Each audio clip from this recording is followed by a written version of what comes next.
Hello students, welcome to today's class. So for the last few days we were going through certain videos like the videos related to motion in a straight line coming from your unit kinematics, right? So actually motion in a straight line or motion in one dimension, it's not part of your board syllabus, but still we have to learn it as a prerequisite for learning motion in two dimension or motion in plane or motion in three dimension, which is again called as a motion in a space. And again there is further laws of motion. So again, since it is being a fundamental part of your mechanics, you have to go through it. Okay, so you need the base. So in order to enhance that, it was provided to you people. So anyway, let's have a look at uh, all those topics, okay, which I missed in those videos. So as the name says, kinematics, right? So your chapter name is given as kinematics. So just before starting with kinematics, let me say that all these things, okay, whenever you are saying about, okay, something about motion, force, something at rest, so all these things, it falls under the category of mechanics, the branch of physics. So you call it as the mechanics. So mechanics, it involves motion, the forces, the relationship, and all those things. Again, the mechanics, it can be classified into three. So one is kinematics, and second one, of course, dynamics, and the third one, the static. Okay, static. So as the name suggests, when it is static, that means the object is at rest. So the study related to the object or the particles at rest. Like all these statics, they okay, it is being made using the construction of let's say buildings or bridges. So in such areas. Again, coming to kinematics and dynamics, anyway, both related to motion. But the difference between this kinematics and dynamics is that the cause, okay, there should be a reason. Okay, so when I say kinematics, there is motion, but I'm not considering the cause of its motion. Like I'm not considering mass, shape, size, and all those things. But coming to dynamics, I'll be considering the reason. The cause of motion is considered. Okay, so that is a major or the difference between this kinematics, dynamics, and statistics, which again falls under mechanics. So again, mechanics is a very important part of physics. So you have been studying mechanics from your lower classes. So you studied it in your classes till 7, then in 8th you studied, ninth you studied all these things. But we considered only the scalar part, or the importance was provided to the scalar part. I know, I think, or I believe that you know what these scalars or these vectors are, right? So scalars, those quantities which can be expressed with their magnitude. But vectors, you studied it as those quantities which can be expressed in both, okay, both with their magnitude as well as direction. That is the statement which you studied. But while we start our new chapter, you will learn that vector is not just magnitude and direction. Okay, again, in order to call something as a vector, it should obey. Okay, we will come to it, all those things later. So today let's have a look at all these. We are moving forward with your units. So you'll be hearing about point objects or particles. So what is this point object or particle? So let's take the case of a car.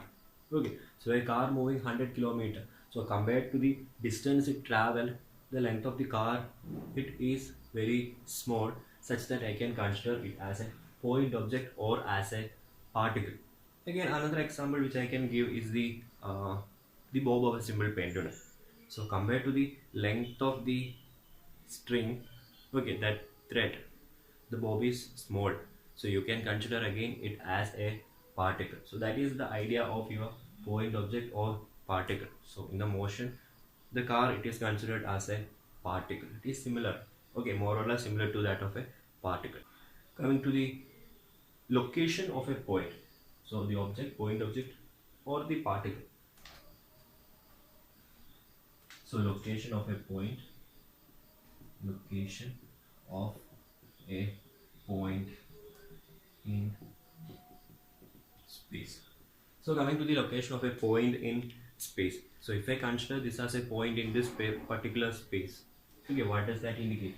The location means it refers to position. So once you know its position, it's easy for you. Okay, it can be x, it can be y, it can be z, because it is space. Okay, we'll come to that. So once position is known, you can find the velocity, you can find the acceleration. So position is very important as far as a particle is considered. So if I consider, okay, a point in space. Okay, anyway, this is not a space, it's a plane. So I'm considering a space here. So a point is there in this particular space. So think that this is your point, it is kept here. Now, in order to find its position, what I can do is, I will consider a point for my convenience, okay, and I call it as the origin. And from here, I can draw three perpendiculars, right? So I have drawn 1, 2, and 3. So these three are mutually perpendicular in such a way that one is OX, OY, and OZ. So the axis, okay, along the x I have taken it as OX, OY, and again OZ. Again OX is perpendicular to OY, which is again perpendicular to OZ.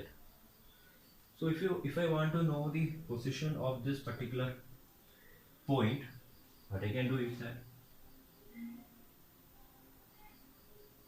okay, so along this, okay, and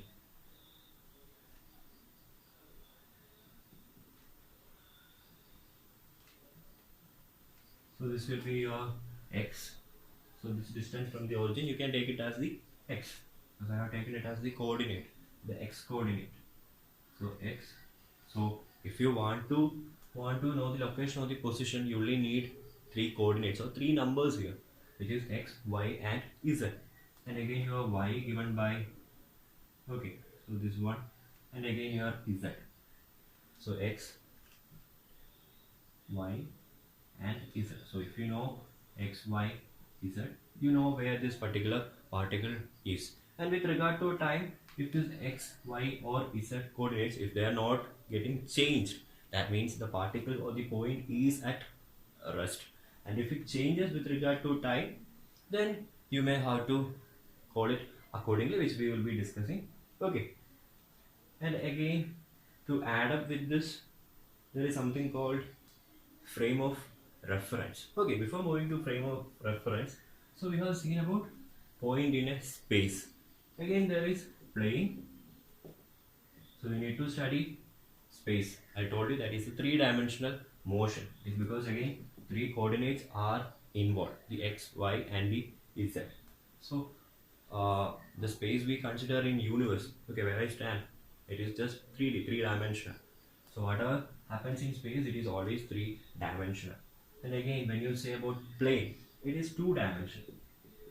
Okay, so though there are three coordinates, okay, though there are three coordinates, which you call it as the Cartesian or the rectangular coordinate system, here you will be considering only, let's say, x and y, because there is no motion along the z axis. So you call it as the two-dimensional motion, and only two coordinates or two numbers are involved here. Again, coming to motion in a straight line, so you know it as the one-dimensional motion. So just like a car, so if I consider a car, okay, so this car, it can move either in the forward direction or in the backward direction. So if I just consider it as, let's say, x-axis, okay, so now I can say that it will move either along positive x or negative x, because displacement we are considering it as a vector quantity, right? So here I only have this. So if this car is moving along the x-axis, should I consider y and z? No, I don't want to. So in order to mention the motion of this particular system or object or particle, I only need one coordinate. So such kind of motion, I call it as the one-dimensional motion. And two-dimensional motion, your circular motion, it's an example for two-dimensional motion. Okay, so